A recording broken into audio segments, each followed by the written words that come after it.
প্রাণের ভাই আমার, পৃথিবীতে যত সোনালী যুগের রচিত হয়েছে, সুন্দর রাষ্ট্র গঠন হয়েছে, ইনসাফ ন্যায় ভিত্তিক রাষ্ট্র গঠিত হয়েছে। রাষ্ট্রের কথা যদি চিন্তা করো, অন্যায়ের প্রতিবাদ, জিহাদ আর যুদ্ধ ছাড়া ন্যায় কখনো প্রতিষ্ঠা পায় নাই। যদি শুধু পাগড়ি পরে পরে ইবাদত করলেই ন্যায় প্রতিষ্ঠা পাওয়া যাইত, আমার রাসূল সরাসরি 22টা যুদ্ধের সামনে থেকে নেতৃত্ব দেওয়া লাগতো না। উহুদের ময়দানে ইসলামের দ্বিতীয় যুদ্ধ, উহুদের ময়দানে আমার রাসূলের দান্দান মোবারক শহীদ করা লাগতো না। তায়েফের ময়দান, মক্কা থেকে তায়েফ 70 থেকে 80 কিলোমিটার দূরে, পুরাটাই মক্কা থেকে উঁচা উঁচা। তায়েফ মক্কা থেকে অনেক উঁচা। এই তায়েফে আমার রাসূল কেন গেলেন একবারও তুমি চিন্তা করো নাই? কি দরকার ছিল যাওয়ার? তায়েফের ময়দানে আমার রাসূলের যাওয়ার দরকার ছিল না, কিন্তু আমার রাসূল গেলেন। চিন্তা করলেন, দুইটা চিন্তা করে গিয়েছেন। রাসূলের দুধ মায়ের একটা সম্পর্ক তায়েফের সঙ্গে, শ্বশুর বাড়ির একটা সম্পর্ক তায়েফের সঙ্গে। আমার রাসূল ভাবছেন, তায়েফে গেলে আমি দাওয়াত দিলে দুইটা আত্মীয়তার দিক থেকে হয়তো তারা শুনবে। নবীজির আজাদকৃত গোলাম হযরত যায়েদ রাদিয়াল্লাহু তাআলা আনহু কে নিয়ে সঙ্গে গেলেন। 3 দিন মতান্তরে 10 দিন আমার রাসূল ওখানে দাওয়াত দেয় নাই। বোঝার চেষ্টা করেছেন। 3 দিন বা 10 দিনের মাথায় তায়েফবাসীকে যখন ডাকলেন, এ তায়েফবাসী, আমি মুহাম্মদ রিসালাত নিয়ে আসছি, তোমাদের মুক্তির পথ দেখাইতে আসছি। তায়েফবাসী কোনো ভাবনা চিন্তা ছাড়া, কথার জবাব দেওয়া ছাড়া বাচ্চাদের লেলিয়ে দিল, যুবকদের লেলিয়ে দিল, এটা পাগল, আমাদের দুশ্মন, একে পাথর মারতে মারতে তায়েফের বাইরে বের করে দাও। তায়েফের প্রান্তরে নবীজি যেদিন দিনের দাওয়াত দিতে যান, সেদিন নবীজি আমার কত আঘাত সহিলেন। এতিমে নবীজি সেদিন কত আঘাত সহিলেন, হয়ে অসহায়। তায়েফের প্রান্তরে নবীজি যেদিন দিনের দাওয়াত দিতে যান, যায়েদকে সাথে নিলেন, 3টে দিন দাওয়াত দিলেন। একটা কাফের দিন করলো না কবুল। যায়েদকে সাথে নিলেন, 3টে দিন দাওয়াত দিলেন। একটা কাফের দিন করলো না কবুল, বরং পাগল বলিয়া দিল তাড়াইয়া, পাগল বলিয়া দিল তাড়াইয়া। চিনল না ওই দুর্ভাগার দল আল্লাহরই রাসূল, চিনল না ওই দুর্ভাগার দল আল্লাহরই রাসূল। সেদিন নিরাশ হয়ে নবীজি আসতেছিলেন ফিরিয়া, হয়ে অসহায়। তায়েফের প্রান্তরে নবীজি যেদিন দিনের দাওয়াত দিতে যান। তুমি যদি অন্তর থেকে একবার চিন্তা করতে, আমার রাসূলের ওই অবস্থায় কি হালত হয়েছিল। রাসূলকে ডান দিক থেকে পাথর মারে, বাম দিক থেকে পাথর মারে, পেছন থেকে পাথর মারে, সামনে থেকে পাথর মারে। হযরত যায়েদ রাদিয়াল্লাহু তাআলা আনহু একা মানুষ কয় দিকে যাবেন, একবার ডানে যান, আর একবার বামে, আর একবার সামনে, আর একবার পেছনে। যায়েদের মাথাও ফেটে যায়, শরীরের বিভিন্ন জায়গা ফুটে যায়, কিন্তু আমার রাসূলের শরীরে বৃষ্টির মতো এমন পাথর মারা হয়েছে, রাসূলের শরীর একেবারে খুচরা খুচরা হয়ে গেছে, জায়গায় জায়গায় কোনো জায়গা বাকি নেই, ফুটা হয়ে রক্ত পড়তেছে, ফিনকি দিয়া রক্ত বাইর হয়, রক্ত শরীর বাইয়া বাইয়া পড়তে পড়তে পা দিয়া যখন রক্ত বেয়ে পড়ে যায়, জুতার সঙ্গে কিছু রক্ত আটকে জমাট বেঁধে জুতা পায়ের সঙ্গে লেগে যায়। আমার রাসূলকে ধাক্কা দিয়া সামনে ফালায় দেয়। আমার রাসূল ক্লান্ত শরীর, রক্তাক্ত শরীর, উঠে দাঁড়াতে চান, একটু দাঁড়াতে যাবেন, আবার ধাক্কা দিয়া ফালায় দেন। একবার যদি চিন্তা করতা, যেই রাসূলের সামনেও কোনো গুনাহ নাই, পেছনেও গুনাহ নাই, আমার রাসূল রাহমাতুল লিল আলামিন, সাইয়্যিদুল মুরসালিন, ইমামুল মুরসালিন, খাতামুন নবীন, শাফিউল মুজনিবিন, সাইয়্যিদুনা, আমার রাসূলের গুণের শেষ নাই।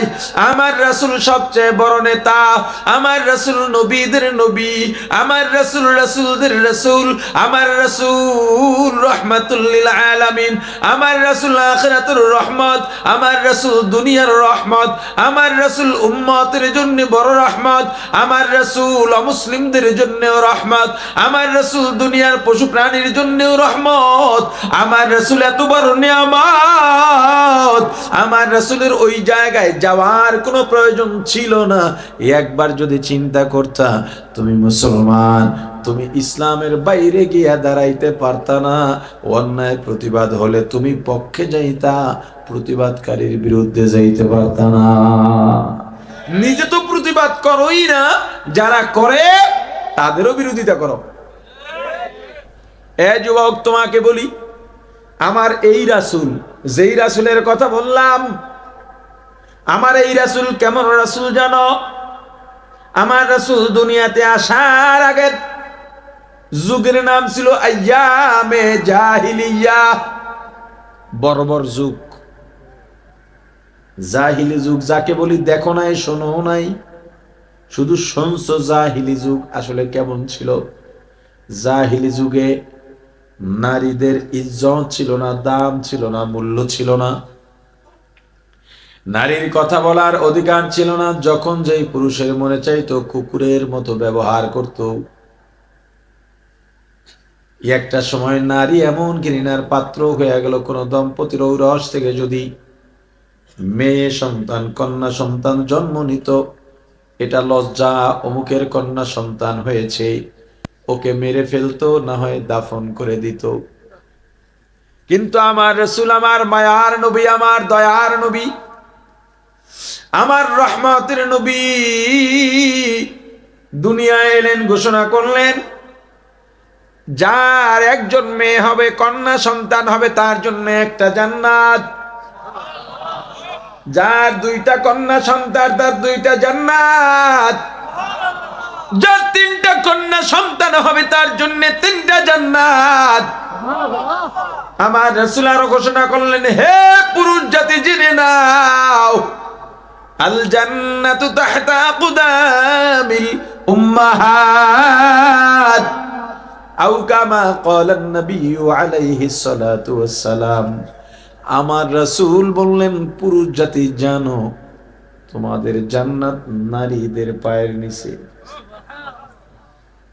আপনি বলবেন হাদিসে তো আছে সন্তানের জান্নাত মায়ের পায়ের নিচে, কথা সত্য, কিন্তু মিলায় দেখেন, সন্তান মেয়েও আছে, ছেলেও আছে, কিন্তু মেয়ে থাকলে মেয়ে তো আবার একজন আর মা হয়, কথা বলেন।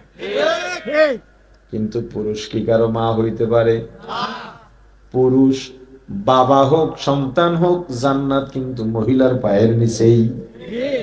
অতএব সারা পৃথিবীর সব পুরুষের জান্নাত নারীর পায়ের নিচে। আমার রাসূল বললেন, নারী দিয়া পরিশ্রম করাইতে পারবে না। ওরা সুলতানের মতো বাসায় বসে বলবে, লাউ শাক লাগবে, কদু লাগবে, সিম লাগবে, চাউল লাগবে, আনবা তো খাবার হবে, আনবা না, না খাইয়া ভেটকাইয়া থাকবা। সে অর্ডার করবে আর তোমার সন্তান লালন পালন করবে। আর এখন নারী অধিকারের নাম দিয়া মেয়েদেরকে দিয়া মাটি কাটায়। এটা কি অধিকার? কথা কথা, এটা কি অধিকার? এটা অধিকার? এত যদি দরদ থাকে, ইসলাম বলে কোন নারী যদি অসহায় থাকে সরকার তাকে বসাইয়া বসাইয়া খাওয়াবে বিনা শ্রমে। অধিকার খোঁজো নারীর। নারীর অধিকার কি জানো মিয়া? নারীর অধিকার দিয়েছেন আমার রাসূল। আর এখন বর্বর জাতি সেই নারীকে অধিকারের নাম দিয়ে আবার সেই জাহিলি যুগের মতো পণ্য বানাতে চায়, সস্তা পণ্য বানাতে চায়। ওরা যত স্লোগান, ওদের যত স্লোগান বাড়ছে, এই দেশে ধর্ষণের ঘটনাও তত বাড়তেছে। আগের দিনে এত ধর্ষণ হয়েছে?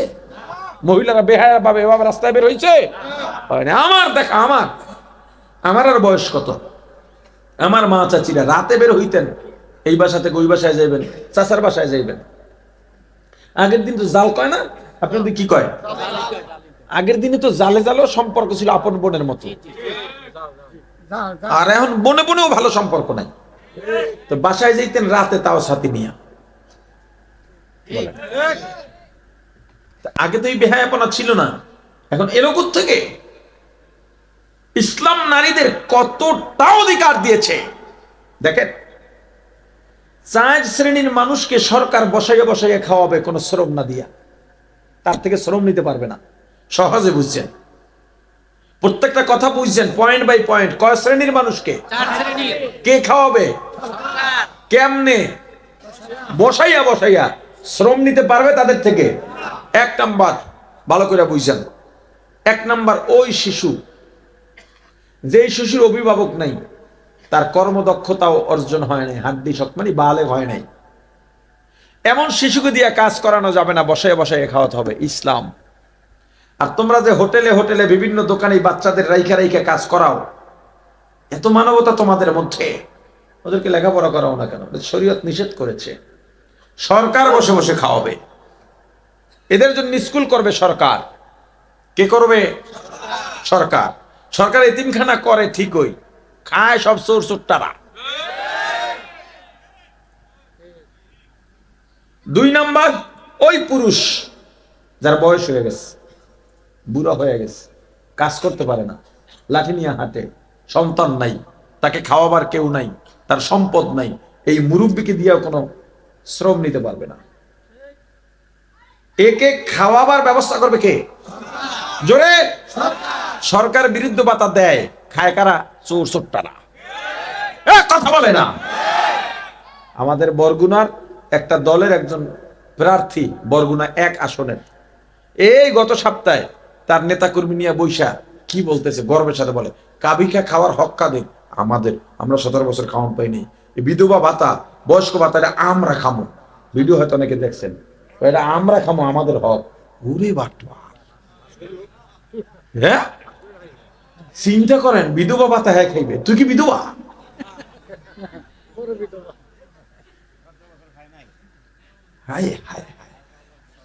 রুখে দাঁড়াও।